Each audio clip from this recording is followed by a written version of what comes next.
The Hollow Bunny.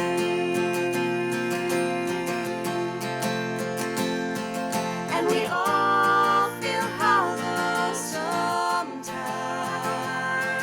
but the monsters are only in your mind. Greetings and salutations, and welcome to the Hollow Bunny Leadership Podcast. I am Kristen Ziman, and I am here with my co-host, the beautiful, the talented Sylvia Moir. Sylvia, say hello to everyone, to our millions of listeners. Millions. Hello, millions. So, Syl, why don't you tell us a little bit about yourself, and then we'll talk about the Hollow Bunny Leadership Podcast and what it means. Sure. So I have over 30 years of public service in policing in California and in Arizona, where I had the good fortune to serve in every office, every division within a major police department. And then I served as the chief of police, which gave me this unique perspective on how to apply all that I learned in terms of policing in an executive fashion, in terms of strategy and policy and tactics and culture and climate of an organization. And all that means is that I'm a person that has served communities and love it. I've learned some things along the way with successes and failures. I'm eager to contribute what I've learned to whomever wants to listen, both of you, all of you, millions of you who want to listen. And I'm excited to be part of this amazing podcast, delivering some really robust and fun and insightful stuff to you, our listeners. What about you, Kristen? That is amazing. I first of all, let me translate. She's an overall badass. There you go. So yeah, my name is Kristen, and I'm a former police chief. I'm a recovering police chief, and I have been with my department 30 years. I'm one of those rare birds that have stayed with the same department throughout my entire career. I started in policing in 1991 at the tender age of 17 as a police intern and cadet. And then I was a sworn officer in 1994. I worked my way up through the ranks of my police department and eventually became chief in 2016. And our city is about 40 miles due west of Chicago. We're the second largest city in the state of Illinois, home of Wayne's World. That's all I've got. That's all I've got to offer. And here we are because we thought, there just aren't enough podcasts in the world. But ours is going to be a little different because we are going to concentrate on a leadership theme, being that of the Hollow Bunny. So, Sil, since you're the one who coined this term, at least for me, why don't you explain what you meant by that? Sure. I'd love to say it was something noble, academic, insightful, but really, Kristen and I are graduates of the Naval Postgraduate School, and we both served as police chiefs, colleagues, friends, and we were just chatting over a cool beverage one night, and we were talking about this one police chief. So Kristen and I were chatting about it, and the term "hollow," the empty suit came up, and we wanted to zhuzh it up. We wanted to make it something new, fun, contemporary, and meaningful. And I said, "Psh, that's a hollow bunny." She looked at me and said, "What?" I said, it's got this beautiful shiny package, the chocolate bunny you get at Easter. You see on the shelves in the springtime. It's got this beautiful package. You're all excited about it, the foil, the outline of the bunny, and then you open it up, you're all excited about what it might mean for you and how it might fill you up, and you break off an ear. At least I start with an ear. You break off an ear and it's hollow, and you wonder, wow, I was so excited about what this might mean, but really there's not much to it. And so we overlaid that with conversations about people and how people show up, how leaders show up, how police chiefs show up, and the rigors of the work. And I said, yeah, we got off on this thing. I'd start with the ear, and then you said, Kristen, you would Yeah, start eating I your bunny. I Mhm. I'm a butt biter. Yeah, I just go right for the bunny's butt. So yeah, that says probably a lot about me. Go ahead and psychoanalyze that. So I loved this term. I had Mm, heard of empty suit before, and when you said that, I laughed really hard because I'd never heard about it. And so the metaphor here, obviously, is that the hollow bunny it's a metaphor for bad leadership. And I will say that, over the years, there have been many times I most certainly probably have shown up as a hollow bunny, where I've failed or had to learn some leadership lessons. And so that's really what this conversation is going to be about, a little bit about policing, and a little bit about life, kind of thrown in there. mm, Um, but what I've noted over the years, and you probably have too, Sil, is that these leadership lessons and principles really apply, not just to law enforcement, but beyond, and they transcend, any one occupation. But what I will say is that how you and I met really is the antithesis of a hollow bunny. It's a solid bunny. And I'll explain that because I did not know Sylvia Moir. And I was applying for the Naval Postgraduate School, as you mentioned. And I did some Google searching and had heard through the grapevine that Chief Moir went through the program, this master's program. And I reached out to you and it was a cold email. And I said, "You don't know me. My name is Kristen Ziman. I'm from, city in Illinois. Really interested in applying for this program. Could you give me, any sort of wisdom about your experience in going through it?" And the cool part is that Sil emailed me immediately. And it wasn't just a quick response, it was a 4-page response. And every time I tell the story, it gets longer. I realize that. Uh, but gets you longer. told me It was a page before yeah.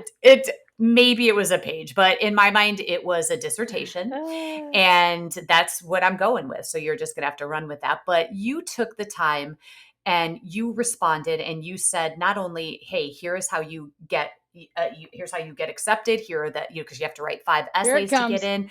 And then you said, once you get accepted, this is what you can expect from the program. You went through the rigors, the academic rigors of the program, and how much time I would have to spend.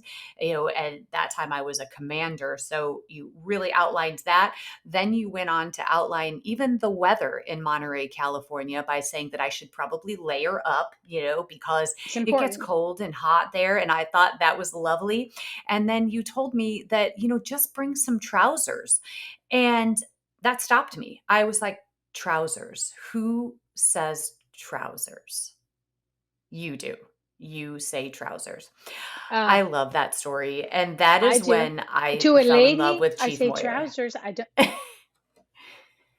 I love that. I really love that. And then I've It's joked, of course, trousers, not do you pants for a also, lady. I suppose, and then I said, "Do you have a shoehorn as well?" Because I feel like you should. If you call pants trousers, I feel like that should be also in your repertoire.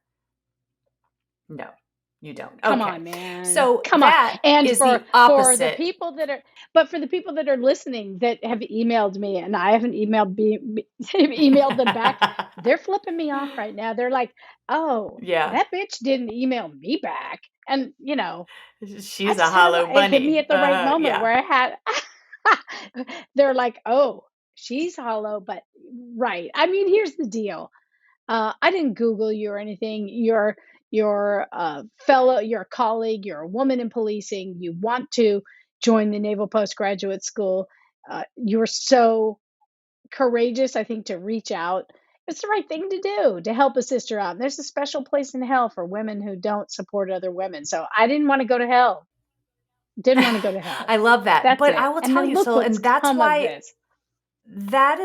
this is such an important story to tell, because I can't even I've lost count of all of the times throughout my career where I was a baby sergeant, just got promoted to sergeant, and I was desperate to find women in leadership. And there were no women above the rank of sergeant in my police department, which is odd, right? For a over 300 a sworn officer agency, not one person above the rank, not one female above the rank of sergeant. So what I would do is I would cold email, kind of like I did to you.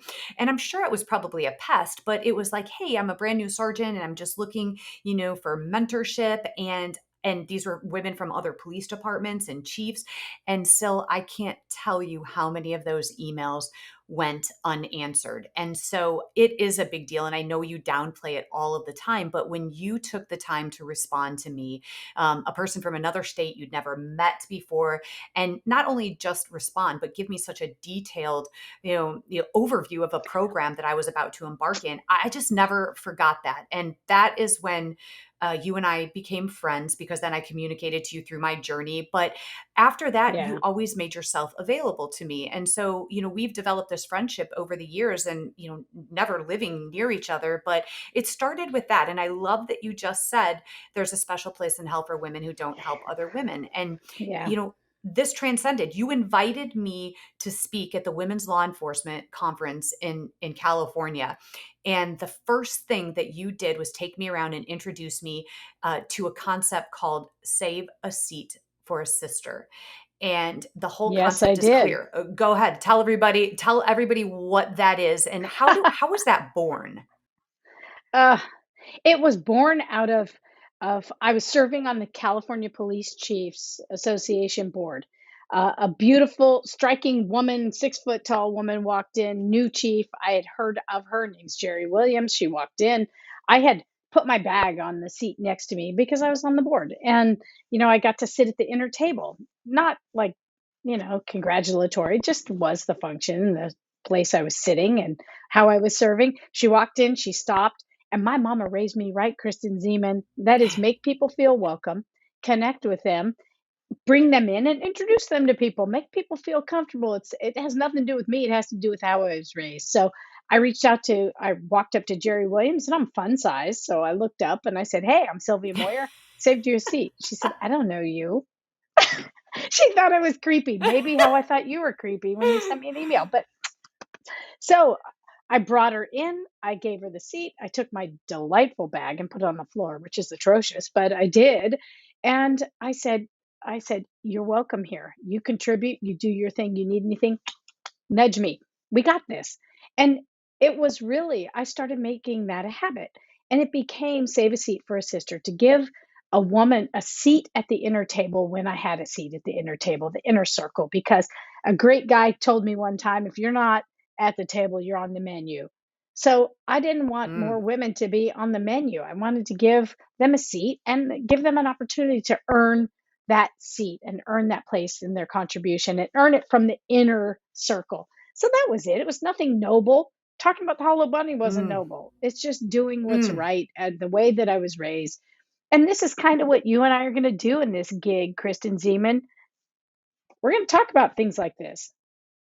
But And we'll here's talk about the what stuff we happened. screwed up, which, right? Oh, for sure. Plenty. We don't have enough time for that. But here's the cool part, how this then transcended into another arena in my life. Yeah.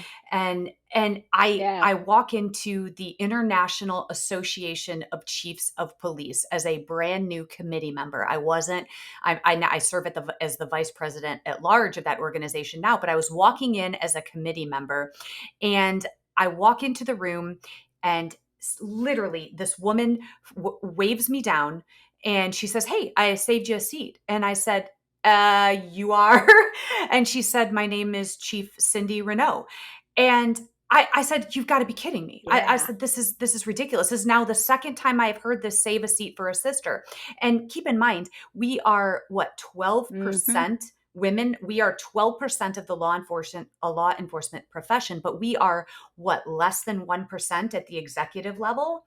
So there aren't very many of us. And so when she flagged me over, I said, "Oh my gosh, what is happening? This is now the second time I am benefiting from this save a seat for a sister." So whatever y'all started in California, it has transcended your Mm, state and it has moved on. And it literally is good. what I think, well, when I say it's the antithesis of the Hollow Bunny, it's just that you guys both of you filled me up, and I felt so welcome sitting in that table. And I think there's such a great lesson there for so Yeah. many other women, but also men in leadership positions that have just don't Preach. think about those things. So the lesson is paying it forward, right? So that's just a small snippet of the positivity that has happened because of that concept of save a seat for a sister. So this is a great jumping off point for Right. this podcast. um, I would be remiss if I didn't call out our producer, Ted Madden. We have dubbed him the traffic cop, right, Ted? So Ted is the guy who stays behind the scenes, but you'll see him pop up, and he's got a little siren there, and he's gonna, call us on. He's not a police officer, but Ted, why don't you give everybody a little bit of your background so they know who you are, so you're not stranger danger. Well, now that you teased it, we've got to play the siren before we do anything else. Totally, It's do a, it. it's a little Yeah. toy we've got. He's been working on that for such a long time. There you go. I queued it up So and boom. the idea is I'm going to be the traffic cop of this podcast. So if you start delving into cop speak and people like me can't Ooh. translate, I'll jump in and make sure that everybody who's not a cop can understand. But my former career, I used to be a TV sports reporter. I started with my first job was out in Montana and then Shreveport. I'm currently in Dallas. I got out of the TV business a few years ago, worked for a school district in their communications department. And then I also work for Kristen and Sylvia doing whatever they want with this podcast. Your job description is whatever Kristen and Sil want. I think that's brilliant. Listen, if you're Ooh. trying to get a raise, Wow. it's not going to happen. You've got to earn it. Yeah. But Ted, we also went to high school together. So you knew me when I had a really bad perm. So there's that. Yeah, and I look great in high school, so that's the You, difference between the man, two of you still us. look great. You, Ooh. you know what? Y- Touche. That's fair. You're a Yeah, you look delicious man, exactly Ted. like you haven't aged. Yeah, And delicious. I'm You have not. also fun sized, just like Sylvia, right? I love that. No. Yeah, fun Yeah, size. we did. I And Kristen love used to that actually write. hard. We were not on the same track, but she and I wrote for the school newspaper together. I was a sports writer, and she was on the different beats, and I've still got some of those at home. I looked at them the other day, and you did something from I don't remember exactly what it was, but it was some sort of a police event, and you had covered it and wrote Yeah. an article on the front page of the red and blue What? Yeah. newsletter or newspaper, whatever we called it. My old school newspaper days. Yeah. So when you say that we weren't on the same track, are you saying that I got cut from the football team? Is that it? Because, you played football. You were a sports guy, but, You don't thanks for even know bringing that what up that football I We couldn't were is, cut both it. Zeman. That's the one. Is that the one with is it the leather ball, or it's stitched, right? But anyway, listen, I like the costumes. Okay. Okay, that works. Don't act like you don't know what football is. It's a pigskin. I totally know. It's sporty Note, ball. It's note to sporty our ball. listeners. I totally get it. She said costume. She said costume. That's note to Yeah, I listeners. She always said root for the costume. best. I root for the best costume. And yeah, sports is like big in Ted's life. I love it because he actually interviews his kids, and they make predictions, and it's really fun to watch, and I literally have no idea what you're talking about. So yeah, that's funny. It's pretty Uh, simple. But listen, yeah. this is our third, to pull back the curtain, this is our third attempt to record our first episode. And Yeah. what we missed the last time we tried to redo it was the undercover prostitute stories that were so good from the original. And so I would be remiss as the producer if I didn't ask you both to tell us your experiences about that. Oh, that's all Sil. My experience is nil compared to It's good Sil's. though. It's not bad. Well, my experience is that I was actually not allowed to be an undercover prostitute because my vice and narcotics team told me I looked too cheerleady. So, yeah, that's that. So, what I got to do was we had a sting operation for the terrible human beings that actually tried to lure underage kids into a physical encounter. I'm being very careful with my words here and not trying not to curse. So what the undercover detectives would do is pretend to be this 13-year-old girl to which these creeps were trying to lure to a physical location. And so when they finally, got this creep that was making advances towards this, who they thought were talking to a 13-year-old girl, they would send me in to meet said creep into the mall. And so I had, my ponytail, and they'd throw a backpack on me, and I like walked into the mall with my backpack, and the creep was there waiting for me, and then they swooped in and placed him into custody. So that is my undercover experience. I think, Sil, yours was probably more vast and more exciting. Mine was real gritty street stuff, Kristen Ziman. I mean, I admittedly, I was the worst undercover prostitute in the history of policing because I was argumentative when these customers would roll up and ask me for said sexual encounter. um, Hmm.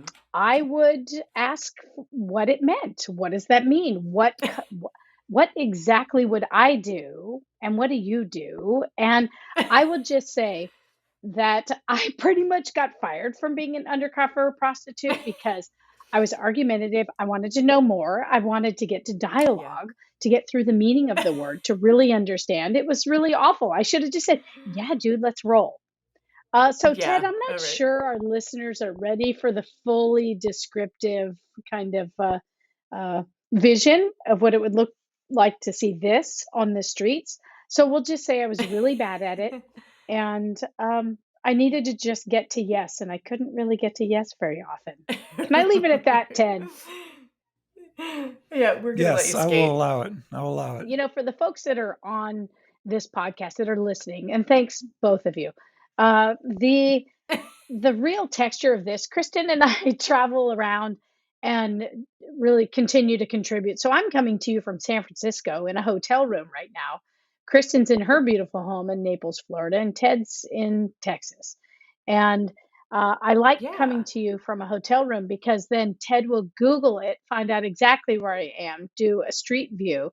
And if you tell Ted where you live, he's going to Google Earth you. He's going to try to, he's going to find out all about your house and about everything around your house. And it's really wonderful, but it can get creepy. It feels a little dirty, but he's a really kind man. Just know.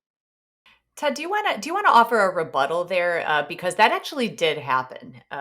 No, no rebuttal. I just want to know which hotel you're at in San Francisco. Is it Okay, nice? good Is to it Yeah. know, downtown? Ted. What's your room number, Sil? That's what we all would like to know. I'm not So, asking for the room I'm number. on the 17th okay, I am. 17th floor, JW Marriott, 515 Mason Street. It's a lovely hotel and the staff is wonderful. Yes, that's what I was just going to say, is that we're going to be all over the place. So I probably failed to mention that I retired from the Aurora Police Department in September. And since then, I have been going around speaking, consulting, teaching. And one of my passions is to prevent the next mass shooting. And if we can't prevent it, which is becoming more and more clear these days that we can't, I'm all about preparation. And so I do a lot of that work. And Sil is also a consultant, and she has about 20 things, 20 plates spinning in the air. So we're always, I'm sure, going to be coming at you from a different place, which means we're going to have shoddy Wi Fi wherever we're at. So we'll work through those issues. But listen, this is a podcast that is going to be about really whatever comes to our minds. And I think it's scary inside both of our minds. So I'm interested myself in where this is going to go. But it's exciting as we launch. And so I think that as we move forward, we're going to bring on some guests. We're going to invite people. There is, well, Oprah is most likely going to be our first guest. She's actually reached out to us because, but She'll we're say vetting yes. her, and we're going to, yeah, well, she wants to. It's up to us to determine whether we're going to allow her to come on. So, we've got some ballers, right, that are just begging to come on the show, and so we'll decide who those are. But we're gonna have some guests to come in and continue this conversation about Hollow Bunny leadership. We're going to have folks from an array of fields. And I think you're going to, both Kristen and I really see our guests as people that will describe what fills them. How have they shown up? What are they thinking? How do they demonstrate leadership? And then what is their filling in terms of being a bunny? So we're excited to bring little nibbles to you from a variety of folks that are going to join us. And we hope that you enjoy this. And if you don't, Kristen, what should they do? Just keep moving, right? Just tell your friends if you love it. Keep it to yourself if you don't. So, yeah. With that, thank you to our two listeners that are with us, and we will see you next time on the Hollow Bunny Leadership podcast. And right now, I bring you a song that you are about to hear. It is written and performed exclusively for the Hollow Bunny Leadership podcast. It is written by my handsome and talented son, Jake Ziman, and his equally skilled and wonderful friends, Fabian Guerrero and Zoe Replinger. So we will see you next time on the Hollow Bunny Leadership Podcast.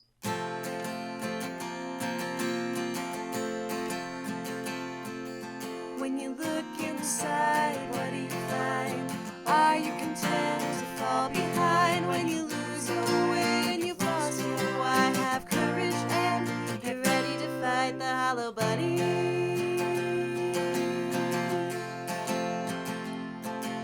When the way ahead is covered in smoke and you're tired and you're scared and you're losing hope, you'll open your heart and your eyes to see a challenge and a question. Why not me? To fight the hollow bunny.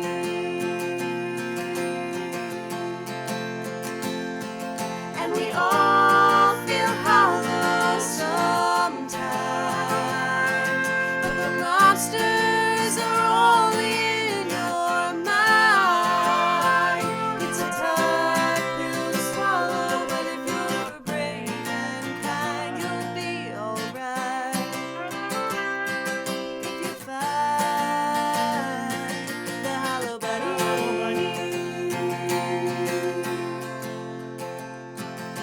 When the challenge ahead scares you to death, you tame the imposter inside instead. To change the world, you've got to start small. It takes a leader to say, I don't know it all. And I know I'm gonna fall, but I'll pick it up and come back stronger. Failing forward and moving onward, doing the hard thing and the right thing, forever fighting the hollow bunny.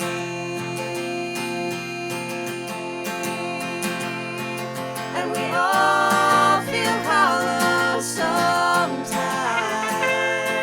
but the monsters are only in your mind. It's a tough pill to swallow, but if you're brave and kind, you'll be alright. If you fight the hollow bunny.